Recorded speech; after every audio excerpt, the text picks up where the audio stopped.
فلا هادي له ونشهد أن لا إله إلا الله وحده لا شريك له ونشهد أن سيدنا وسندنا ومولانا محمدا عبده ورسوله صلى الله تبارك وتعالى عليه وعلى آله وأصحابه وبارك وسلم تسليما كثيرا كثيرا أما بعد. تمام تعریفیں رب کائنات کے لیے جس نے اس کارخانہ عالم کو وجود بخشا.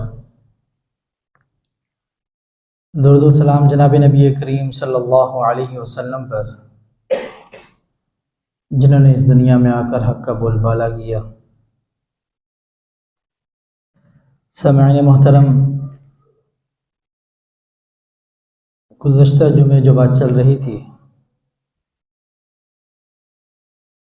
وہ یہ تھی کہ حضرت معاویہ رضی اللہ تعالیٰ عنہ نے حضرت مغیرہ بن شعبہ رضی اللہ تعالیٰ عنہ سے خط لکھ کر یہ کہا کہ آپ مجھے جناب نبی کریم صلی اللہ علیہ وسلم کی کچھ نصیحتیں لکھ کر بھیج دیں. اب اس میں کافی ساری باتیں تھیں. ایک تو یہ تھا کہ ایک بڑا آدمی ہے، کاتب وحی ہے، جناب نبی کریم صلی اللہ علیہ وسلم کی صحبت حاصل ہے، اور وہ اپنے ہی علاقے کے گورنر سے کہہ رہے ہیں کہ آپ مجھے کچھ نصیحتیں لکھ کر بھیج دیں. اور حضرت مغیرہ رضی اللہ تعالیٰ عنہ خود بھی صحابی ہیں اور جناب نبی کریم صلی اللہ علیہ وسلم کی صحبت حاصل ہونے بھی. تو کسی بڑے آدمی کا چھوٹے آدمی سے یہ کہنا کہ مجھے کچھ چیزیں بتا دو، سکھا دو، سمجھا دو، تو یہ کوئی عیب کی بات نہیں ہے. دوسری بات یہ ہے کہ یہ چیز طلب کو ظاہر کر رہی ہے کہ حضرت امیر معاویہ رضی اللہ تعالیٰ عنہ کا دین کے ساتھ لگاؤ، شغف، محبت، طلب، یہ چیز اس کو ظاہر کرتی ہے. اور در حقیقت طلب ہی اصل چیز ہے. ایک انسان کے اندر طلب ہی نہ ہو، آپ اسے کیا سکھائیں گے، کیا کریں گے؟ کچھ بھی نہیں کر سکتے. اور اگر ایک شخص کے اندر طلب ہو اور طلب کی نیت سے وہ حاضر ہو جائے، محفل میں شامل ہو جائے، کچھ سیکھنا چاہے، تو سکھانے والا کتنا ہی نکما ہی کیوں نہ ہو، وہ بہت کچھ سیکھنے کے قابل ہو جاتا ہے. کچھ مثالیں عرض کی تھی کہ جب طلب انسان کی ہو تو بہت کچھ حاصل کر سکتا ہے. اس میں ایک بات حضرت مفتی شفیع صاحب رحمۃ اللہ علیہ کی ذکر کی تھی کہ وہ فرماتے ہیں کہ میں جب بھی کسی علاقے میں جاتا ہوں، اگرچہ اس دور میں ان کے شاگرد بہت زیادہ تھے اور ان کے شاگردوں کے شاگرد بھی موجود تھے، وہ کہیں بھی جاتے، کہیں پہ واعظ و نصیحت ہو رہی ہوتی تو وہاں پہ رک جاتے اور ان کی بات کو سنتے کہ شاید کوئی فائدے کی بات مجھے بھی حاصل ہو جائے. یہ ان کی طلب کو ظاہر کرتی ہے بات. اسی طریقے سے حضرت مہاجر مکی رحمۃ اللہ علیہ کی بات آپ حضرات کے سامنے عرض کی تھی. انہوں نے بڑھیا کی مثال دی کہ وہ جگہ پہ گئی اور اس کو کوئلہ چاہیے تھا تو راکھ میں سے کریت کر اس کو آخرکار ایک کوئلہ مل ہی گیا. تو یہ بات ذہن نشین کر لیجئے کہ جب طلب ہوتی ہے نا تو پھر استاد کے دل میں اللہ ایسی ایسی باتیں ڈال دیتے ہیں کہ جو استاد کے خود بھی وہم و گمان میں نہیں ہوتی.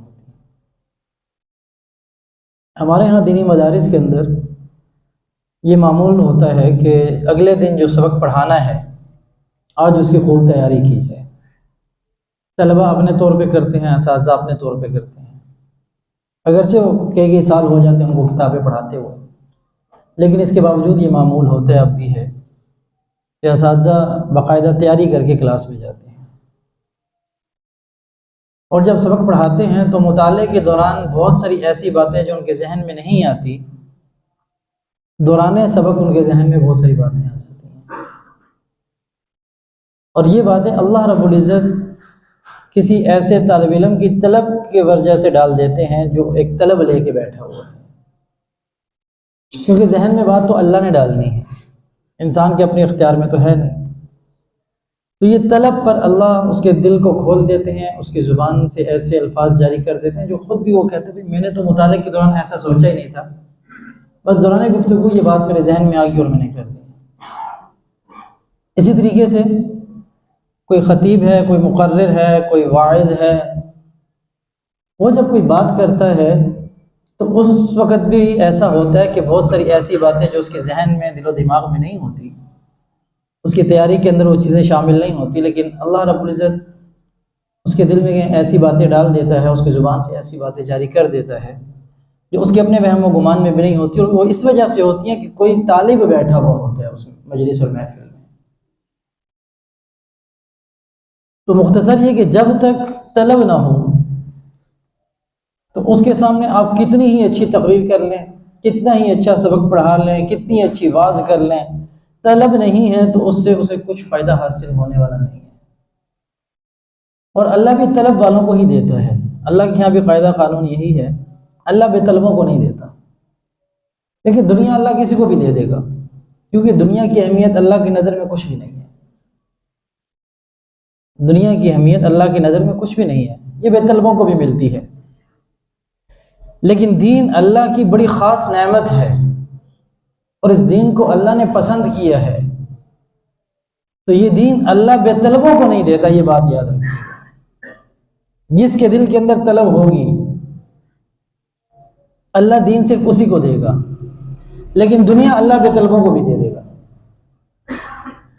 یہ اللہ کے یہاں قاعدہ قانون ہے کہ اللہ دنیا بے طلبوں کو بھی دے دے گا، لیکن دین ایسی نعمت ہے کہ دین اللہ کبھی بھی بے طلبوں کو نہیں دے گا، طلب والوں کو ہی دے گا۔ ایک بات تو یہ تھی۔ دوسری بات یہ ہے کہ کون سی بات کس وقت انسان کے دل کے اوپر اثر کر جائے اس کا بھی پتہ کوئی نہیں ہوتا، اور یہ بھی اسی لیے ہے کہ ہمیشہ طلب کے غرض سے ہی انسان کو بیٹھنا چاہیے۔ جب انسان طلب لے کے بیٹھے گا، امید ہے اللہ کی رحمت سے کہ بات دل پہ اثر ضرور کرے گی، اور کہنے والے کی زبان پہ اللہ ایسے کلمات جاری کرے گا، ایسے انداز سے جاری کرے گا کہ وہ دل کے دروازے پہ ضرور دستک دیں گے۔ ایک بہت بڑے بزرگ حضرت فضیل بن ایاز رحمۃ اللہ علیہ بہت بڑے بزرگ گزرے ہیں، اور جتنے بھی بزرگوں کو ہم دیکھتے ہیں نا، فلاں بزرگ فلاں بزرگ، تو ان کا اگر ہم کڑی ملائیں کہ ان کا تعلق اس بزرگ سے تھا، پھر ان کا تعلق اس بزرگ سے تھا، ان کا تعلق اس بزرگ سے تھا، وہ کرتے کرتے جو ابتدائی اولیاء اللہ میں حضرت فضیل بن ایاز رحمۃ اللہ علیہ کا نام آتا ہے۔ اللہ نے ایسا ان کو نعمتیں عطا کی تھی اس حوالے سے۔ اور حضرت فضیل بن ایاز کی جو اپنی ابتدائی زندگی ہے وہ یہ ہے کہ وہ بہت بڑے ڈاکو تھے۔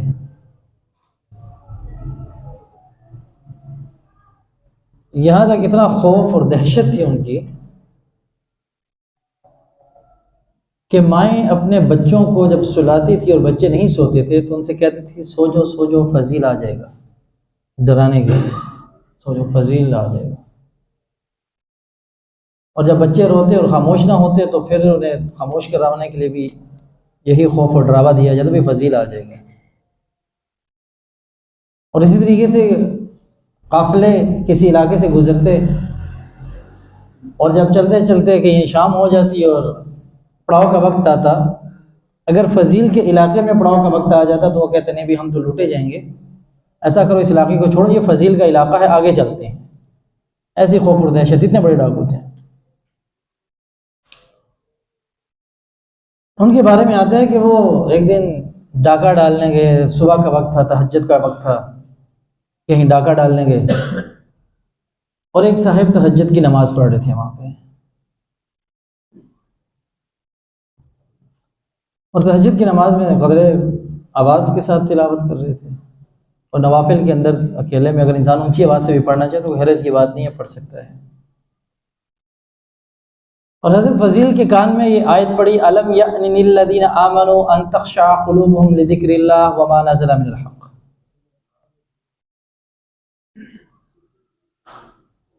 یہ آیت حضرت فضیل کے کان میں پڑ گئی کہ الم یأن للذین آمنوا ان تخشع قلوبهم لذکر اللہ وما نزل من الحق، کہ کیا ہو گیا ہے مومنوں کو جب حق آ گیا اور سب کچھ ظاہر ہو گیا. مطلب ایک مفہوم بیان کر رہا ہوں آیت کا. تو جب سب کچھ ظاہر ہو گیا ان کے اوپر، تو کب وقت آئے گا کہ ان کے دل اللہ کے خوف سے ڈر جائیں گے؟ یہ مومنوں کو خطاب ہے. ایسی لاپرواہی والی زندگی گزار رہے ہیں، ایسی غفلت والی زندگی گزار رہے ہیں، کب وقت آئے گا کہ جب ان کے دل بھی اللہ کے خوف سے ڈریں گے؟ اب یہ آیت ان کی پڑھنی تھی. حضرت فضیل کے کان میں آواز پڑی اس آیت کی اور فرمانے لگے ہاں اب وقت آ گیا ہے، اب وقت آ گیا ہے. اور وہیں پہ سب کچھ چھوڑ چھاڑ کے واپس چلے گئے، توبہ طائب ہوئے. اللہ نے ایسی قدر و منزلت عطا فرمائی. اب ظاہری بات ہے مسلمان تو تھے، یہ تو نہیں کہ غیر مسلم تھے، مسلمان تھے. اور بہت دفعہ یہ آیت پڑھی بھی ہوگی، بہت دفعہ سنی بھی ہوگی. لیکن اب وقت تھا کہ آیت ان کے دل کے دروازے پہ دستک دیتی، اور اس نے دستک دی اور فوراً یہ طالب بن کر انہوں نے اس آیت کو لیا. یہ قرآن بہت بڑا ناصح ہے، بہت بڑا ناصح قرآن. کوئی واعظ کتنا بڑا واعظ کرے گا، کوئی مقرر کتنی اچھی تقریر کیوں نہیں کرے گا، لیکن جس حساب سے قرآن تقریر کرتا ہے اور جس حساب سے قرآن واعظ کرتا ہے، اس کا مقابلہ تو کوئی نہیں کر سکتا. ہمیں آج کل مقررین کی تقریریں اسی لیے اچھی لگتی ہے کہ ہم نے قرآن پڑھا ہی نہیں ہوتا. فلاں صاحب جی کیا تقریر کرتے ہیں بھائی، کیا واعظ کرتے ہیں، کیا خطاب ہے ان کا. وہ اس لیے ہے کہ قرآن پڑھتے نہیں ہیں، پھر بس مولوی صاحب کی تقریر کے پیچھے ہی چلتے ہیں. اگر محبت میں ڈوب کے اور عشق میں ڈوب کے آپ قرآن کو پڑھیں اور قرآن کو سمجھیں تو یقین کر لیں، قسم اٹھا کے کہہ سکتا ہوں کہ سب واعظوں کی اور سب مقررین کی سب پیچھے رہ جائے گا، قرآن سب سے آگے ہوگا. اور ہمارے معاشرے کی بڑی خرابیوں میں سے ایک خرابی یہ بھی ہے، ہمارے معاشرے کی جو بڑی خرابیاں ہیں، بڑی بڑی خرابیاں، ان بڑی خرابیوں میں ایک خرابی یہ بھی ہے کہ ہمارا تعلق قرآن سے بہت ہی زیادہ کمزور ہے.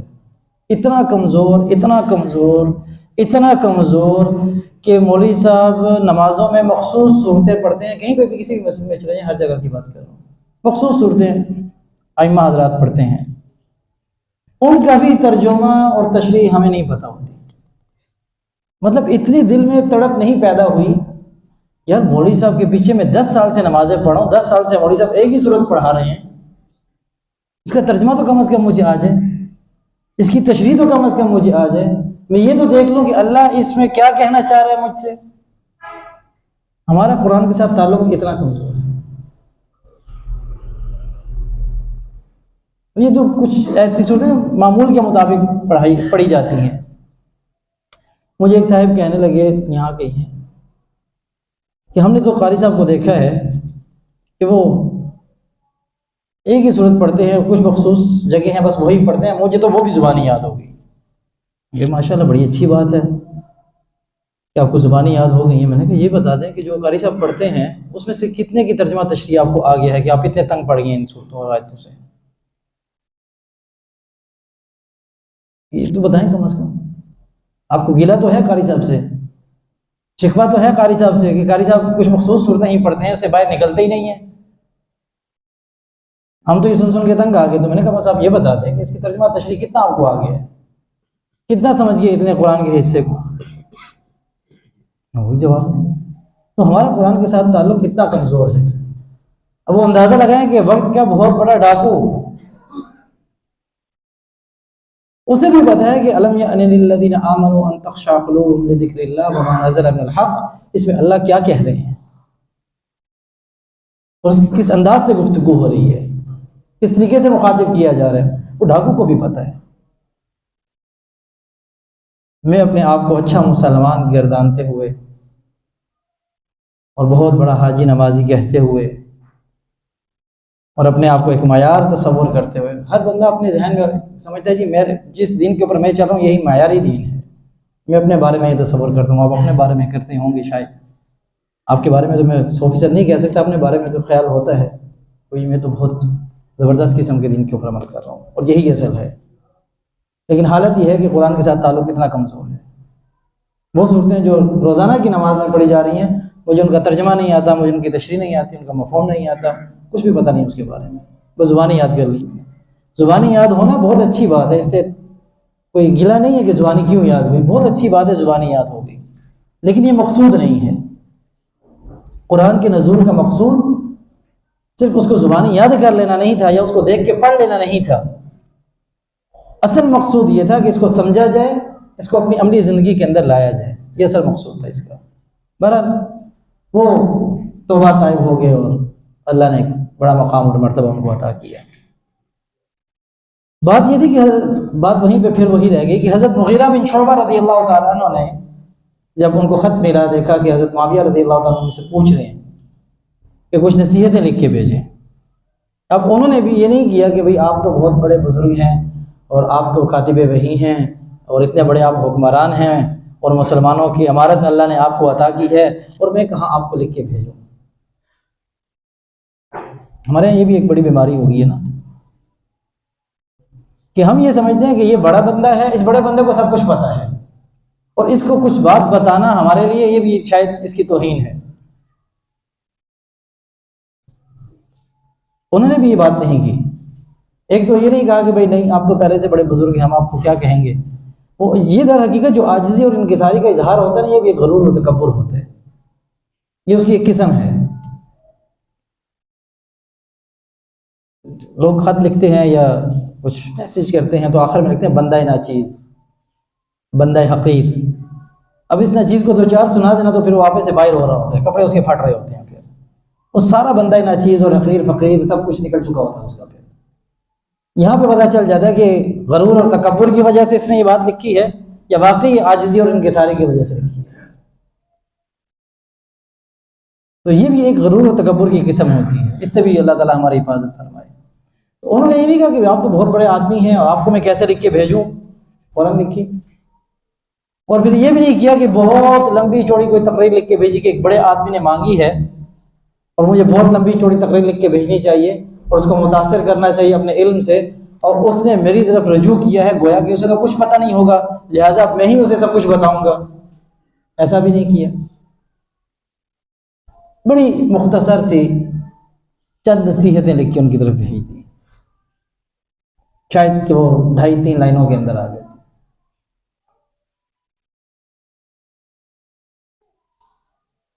تو اگر کوئی نصیحت حاصل کرنا چاہے، کوئی کسی سے کچھ سوال پوچھ لے تو یہ نہیں کرنا چاہیے کہ آپ اس بیچارے کو تختہ مشق بنا لیں، آپ پھر گھنٹہ گھنٹہ بیٹھ کے اس کو سمجھاتے ہی رہیں۔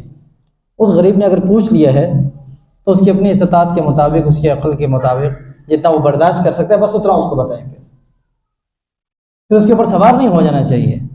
اس حدیث سے ہمیں یہ بھی سبق حاصل ہو رہا ہے کہ حضرت مغیرہ بن شعبہ صحابی ہیں، آپ علیہ الصلوۃ والسلام کی صحبت حاصل ہے، وہ بہت کچھ لکھ سکتے تھے، بہت کچھ بتا سکتے تھے، لیکن انتہائی مختصر الفاظ میں 2-2.5 لائنوں کے اندر نصیحت لکھی، لکھ کے پیک کیا بھیج دیے نہیں جی۔ تو دیکھنا چاہیے کہ کوئی بندہ کتنا مصروف ہے، اس کے حالات کیا ہیں، کیا اتنا وقت تقاضا کرتا ہے کہ ہم اس کو بٹھا ہی لیں بالکل ہی۔ تو ہر بندے کے اپنے حالات ہوتے ہیں، اس کے تقاضے ہوتے ہیں، مصروفیات اپنی ہوتی ہیں، اس حساب سے اس کو ڈیل کرنا چاہیے۔ بہرحال حضرت مغیرہ بن شعبہ رضی اللہ تعالیٰ نے 6 باتیں لکھ کے بھیجی کہ مجھے جناب نبی کریم صلی اللہ علیہ وسلم سے جو باتیں حاصل ہوئیں اور آپ نے میرے سے پوچھا ہے کہ کوئی نصیحت جو آپ علیہ الصلوۃ والسلام نے آپ سے کہی ہو تو آپ مجھے بھی بتا دیں۔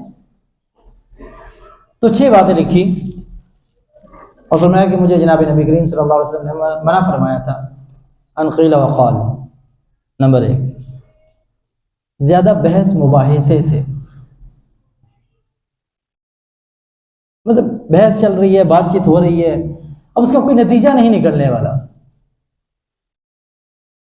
نہ میں ماننے کے لیے تیار ہوں نہ آپ ماننے کے لیے تیار ہیں اور بحث چلی جا رہی ہے، ایک تو یہ ہے کہ اس کا کوئی نتیجہ نہیں نکلنے والا، وہ ایسی بحث کر رہے ہیں، وقت کا ضیاع ہے۔ اور دوسرا، ایسی بحث چل رہی ہے جس کا نہ دنیا کے اندر فائدہ ہے نہ آخرت کے اندر فائدہ ہے، یہ بھی قیل و قال میں آتا ہے، یا ویسے ہی لو حجت کرتے رہنا بیٹھ کے۔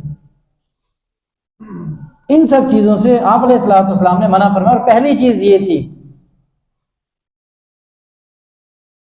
کہ ایسے بحث مباحثے سے جس کا کوئی فائدہ نہیں ہے، جس کا کوئی نتیجہ نکلنے والا نہیں ہے، اس سے منع فرمایا کہ بھئی یہ کام نہیں کرنا۔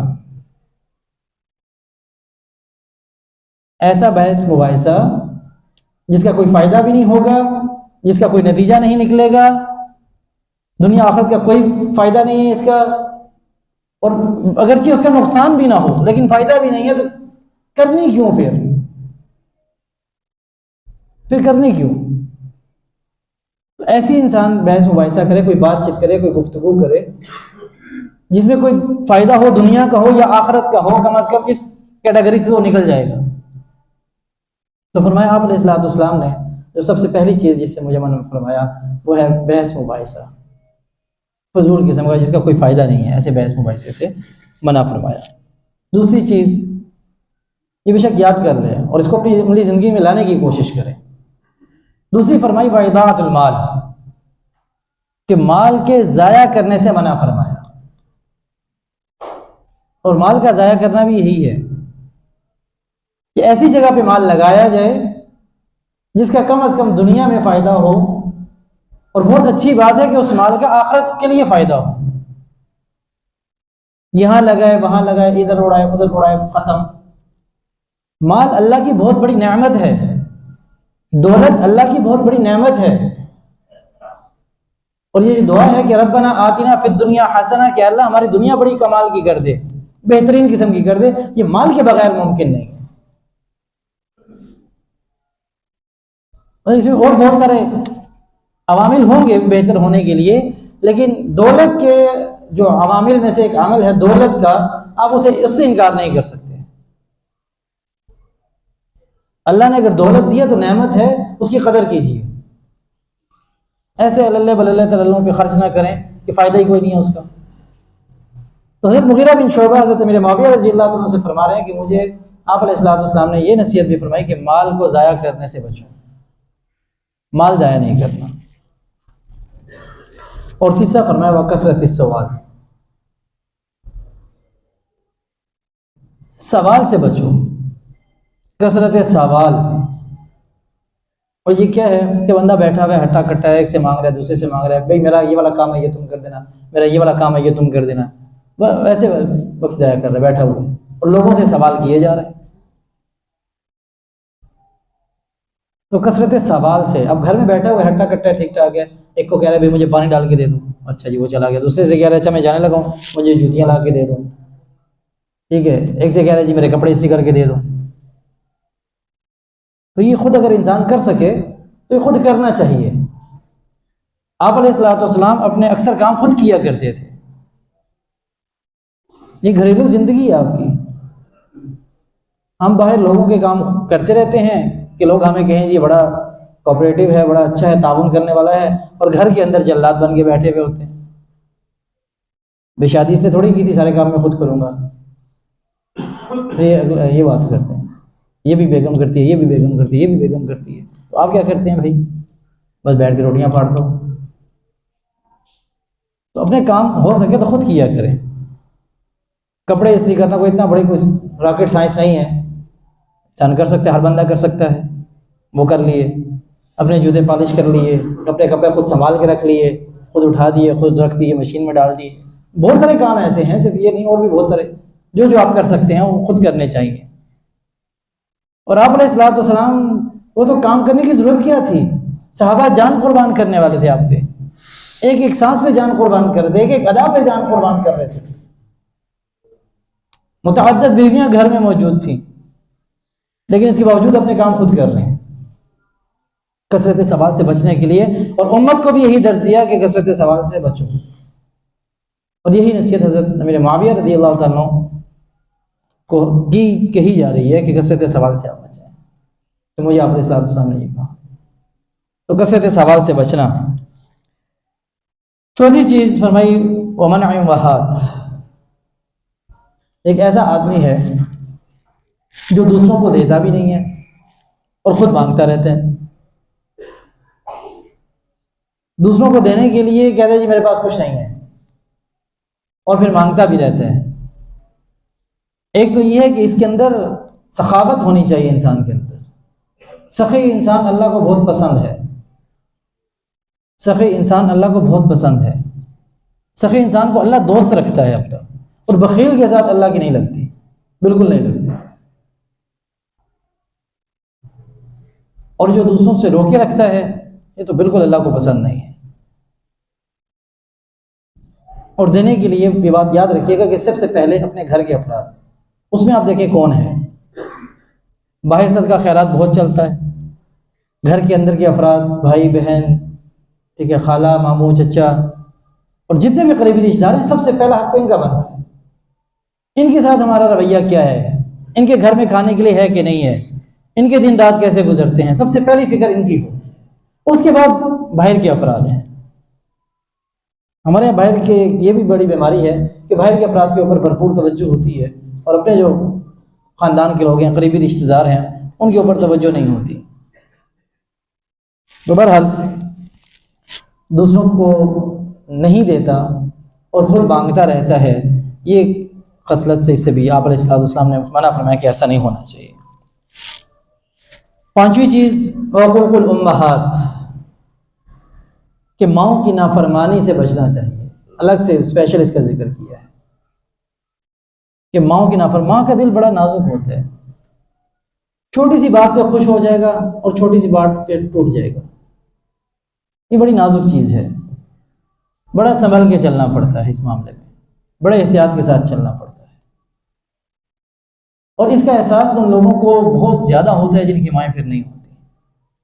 ایک ایک ادا، ایک ایک سوچ ان کے لیے بم گرا رہی ہوتی ہے کہ کاش میں ایسا بھی کر لیتا اور کاش یوں بھی ہو جاتا. باپ کا دل پھر تھوڑا سا سخت ہوتا ہے، وہ برداشت کر لیتا ہے، دو کہہ بھی دے گا، دو سن بھی لے گا. لیکن ماں کا دل بڑا نازک ہوتا ہے، وہ کہنے کو تو بڑا اینڈ پہ جا کے کچھ کہہ دے گی، سننے کو بہت کچھ سن لے گی، بہت کچھ برداشت کر لے گی. اور آخری چیز چھٹی جو فرمائی وہ فرمایا کہ لڑکیوں کو زندہ درگور کرنا، اس سے بھی آپ علیہ السلام نے منع فرمایا ہے. اس کی کیا تفصیل ہے مزید، اب یہ جتنے 6 کے 6 پوائنٹ ہیں انشاءاللہ اس حساب سے ایک ایک کر کے اس پہ گفتگو کریں گے. سنتے ہیں.